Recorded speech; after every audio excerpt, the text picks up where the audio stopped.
Yo, Oshi No Ko Chapter 118 is out, and it was one of the craziest ones yet. We got some key reveals that show us the direction this arc is gonna go, and we also got the return of someone very special. If you haven't read it yet, I highly recommend you do. It's so hype, but I'm gonna presume everyone here has already seen it. The chapter begins with Aqua staring off into the sunset. At least that's what it seems like.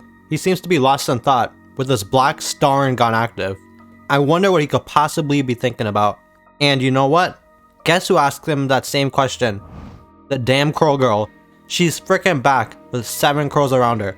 Yes, I actually counted it. If you want to know the significance of that number, I actually have a video explaining that. And everything we knew about the girl so far. Before this chapter, of course. Of course, Aqua brings her back into the story only 1 week after I uploaded that. Which is kinda funny. Anyways, Crow Girl is back with the same cocky expression she's always been wearing. Almost like she's trying to get a rise out of Aqua. Maybe he's thinking about his sister, ex-girlfriend, someone who loves him, or maybe, just maybe, his mother. Yeah, she definitely trolling. Like, look at her, bruh. The Crow Girl says that she's sure his mother is watching over him somewhere in this world.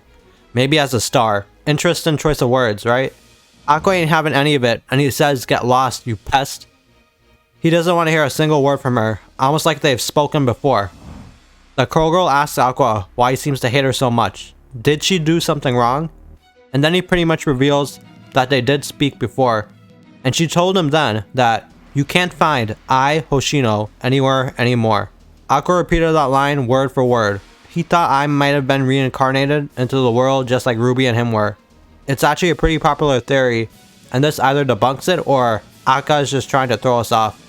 I'm interested to hear y'all's thoughts on that too, but yeah. I Hoshino's ended with the murder is an absolute fact. Basically, Ai's dead for good. And as if she were a god, the Crow Girl proclaims Ai's soul collapsed and returned to the seas and stars. It will never be reformed again. Death is death. Ai doesn't think of anything anymore, and she'll never smile again. Her figure looks very ominous as she says that last line. It's kind of spooky, to be honest, especially with all those crows flying around her.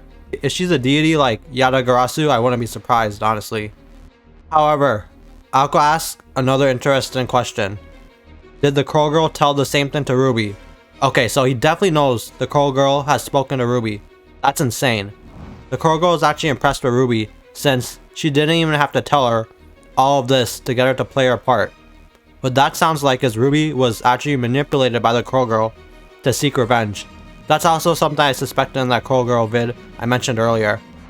But, you see, Aqua had given up revenge at that time, so the Crow Girl had Ruby go down that path of revenge instead. It was literally a crow that led her to finding Goro's body, and the Crow Girl herself provided Ruby with even more details on Goro's death, spurring her on to awaken her own double black Staringan. It's crazy that Aqua might actually know about that too, but he doesn't really show concern. Instead, the Crow Girl tells Aqua that perhaps he should spend some more time thinking about the meaning of carrying a soul in that body as she walks away. Of course, Aqua says that she doesn't need to remind him. He knows that he only has one mission. It's the same exact mission that gave him reason to keep on living the life he's living right now. Revenge for Ai. And from there, the chapter cuts to the progress of the movie. Essentially, everything needed to start production of the 15-year live film has been approved. It seems like a small time skip has also happened, as we see Kana reading through the script of the movie. She ends up finding Ruby rehearsing as she's walking, and of course, Ruby is giving it her all. We actually see Ruby get stuck on a line, and she ends up shouting her mom repeatedly. Fortunately, Kana's there and tries to calm her down. Ruby is sweating like crazy, so Kana throws a towel on her head. She questions if Ruby even takes breaks, considering how packed her schedule must be. Yet, her schedule has been adjusted for the movie, essentially meaning Ruby hasn't gotten any rest at all. However, even Kana can't bring herself to say not to overdo it after reading the script. If Kana was in Ruby's position, she probably wouldn't want to be disturbed either. She'd want to push herself to the limit. So, instead, Kana just advises Ruby that it's important to get some rest when she's always on the move. Rest does make a huge difference. That's advice from someone who is a former child actor in demand. Kana showing her experience is always great to see. Ruby thanks her and hopefully she listens. she's gonna need that rest and clear mind, especially considering who we see joining the film next.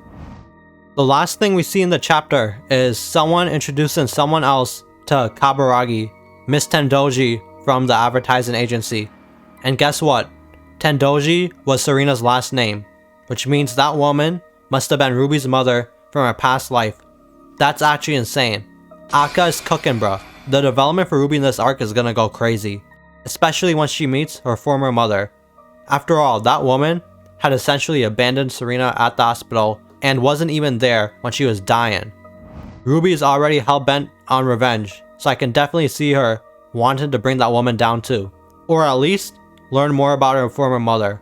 Maybe she actually had a solid reason for leaving Serena. I'm really excited to see where we go from here. In any case, this chapter was amazing. So freaking amazing. And the movie arc is starting off with a bang. First, we finally got to see the long-awaited interaction between Aqua and the Crow Girl. Like honestly, what are y'all's theory on the Crow Girl now? Like, does anyone think she's I reincarnated still? Is the Crow Girl manipulating Aqua? They have clearly met before in my opinion. Let me know your thoughts in the comments down below. I'm really interested to see them.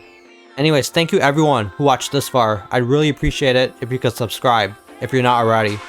Please consider leaving a like too, and you can click one of the videos here for some more Oshi No Ko content. Anyways, hope you all enjoyed the chapter, and peace.